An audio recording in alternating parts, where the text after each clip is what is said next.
La radio joue un rôle primordial dans la mobilisation du public dans la lutte contre les changements climatiques. Elles ont le pouvoir d'éduquer, de transformer les mentalités pour afin bâtir un avenir plus résilient.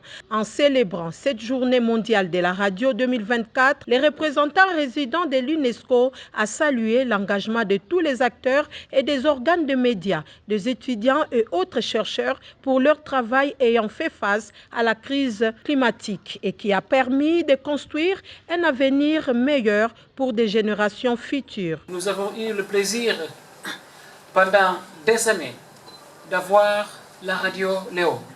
Cette radio incarne non seulement l'histoire des médias congolais, mais aussi leur résilience, leur adaptabilité et leur capacité d'évoluer avec les défis de chaque époque. Lieu choisi pour cette célébration de la Journée mondiale de la radio, le Centre culturel Boboto, où a fonctionné la première radio en RDC en 1937. Occasion pour les différents intervenants de démontrer comment la radio donne depuis toujours la parole à des communautés affectées, aux acteurs environnementaux, aux chercheurs et acteurs politiques. Ce qui a été démontré par Joseph Voto, DGA de la Radio-Télévision nationale congolaise, en martelant sur le rôle joué par la radio Léo depuis avant l'indépendance de la RDC à nos jours. Ça va être d'abord l'affaire de techniciens, comme le prof qui est à ma gauche.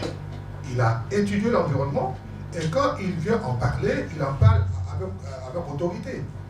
Et comme lui, c'est un technicien scientifique, il ne sait pas descendre au niveau du public.